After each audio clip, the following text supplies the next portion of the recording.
Alléluia, Alléluia, Alléluia.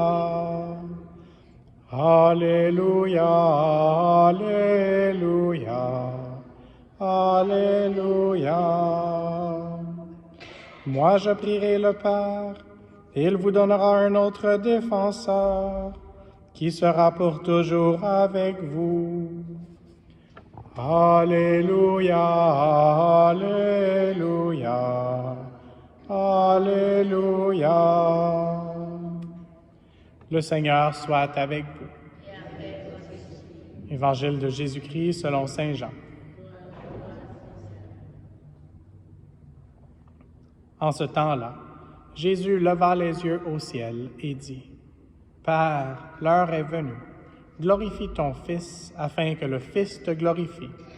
Ainsi, comme tu lui as donné pouvoir sur tout être de chair, il donnera la vie éternelle à tous ceux que tu lui as donnés.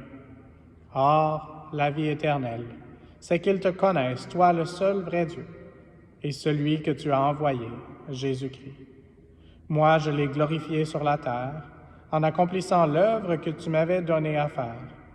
Et maintenant, glorifie-moi auprès de toi, Père, de la gloire que j'avais auprès de toi, avant que le monde existe. J'ai manifesté ton nom aux hommes que tu as pris dans le monde pour me les donner. Ils étaient à toi, tu me les as donnés, et ils ont gardé ta parole. Maintenant, ils ont reconnu que tout ce que tu m'as donné vient de toi, car je leur ai donné les paroles que tu m'avais données. Ils les ont reçues. Ils ont vraiment reconnu que je suis sorti de toi. Ils ont cru que tu m'as envoyé. Moi, je prie pour eux. Ce n'est pas pour le monde que je prie, mais pour ceux que tu m'as donnés, car ils sont à toi. Tout ce qui est à moi est à toi, et ce qui est à toi est à moi, et je suis glorifié en eux. Désormais, je ne suis plus dans le monde, eux, ils sont dans le monde, et moi, je viens vers toi. Acclamons la parole de Dieu.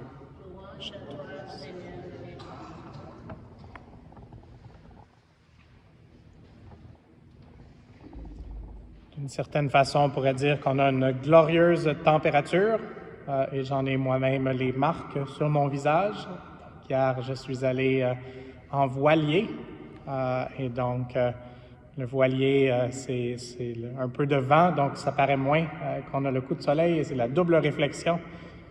Mais demandons au Seigneur aussi de nous donner sa double réflexion, son amour infini avec la Sainte Trinité, et puis qu'on puisse être transformé, que notre visage puisse être rayonnant, pas seulement de la gloire du soleil, mais de la gloire de Jésus lui-même.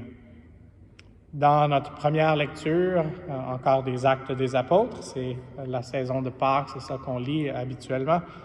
On a entendu des paroles qui sont mystérieuses et en même temps qui sont vraies et qui étaient vraies pour les apôtres, mais qui peuvent être aussi pour nous une source peut-être d'encouragement et aussi nous rappeler le défi qui nous rattrape quand on dit oui à servir le Seigneur, mais ça veut dire que sa présence est toujours avec nous. Il ne nous demande jamais de faire des choses impossibles, puis même si ça nous semble impossible, rien n'est impossible à Dieu. Mais aujourd'hui, l'apôtre disait « Et maintenant, voici que je suis contraint par l'Esprit de me rendre à Jérusalem, sans savoir ce qui va m'arriver là-bas. » Je fais partie d'une communauté, nous appelons les Compagnons de la Croix. C'était un des messages de notre fondateur, le Père Bob. Il disait de donner permission à Dieu avant même de savoir ce qu'il va nous demander. Et donc, c'est ça que Saint Paul nous décrit aussi. Sans savoir ce qui va m'arriver là-bas, je sens que l'Esprit m'envoie à Jérusalem.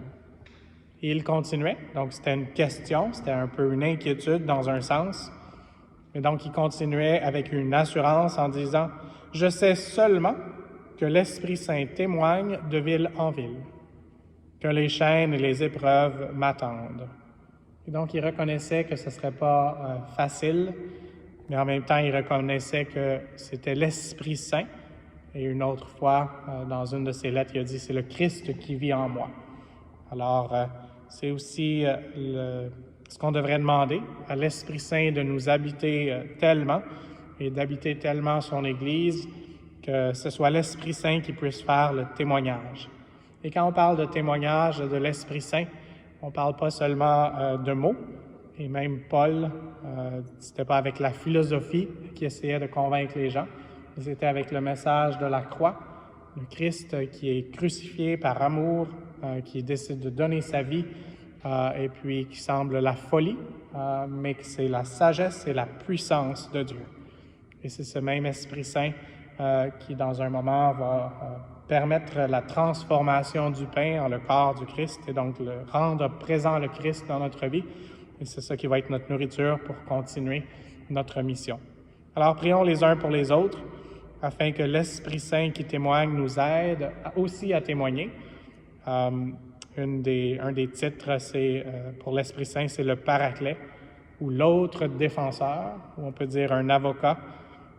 Et puis souvent, on trouve que dans notre mission, c'est un peu difficile les choses.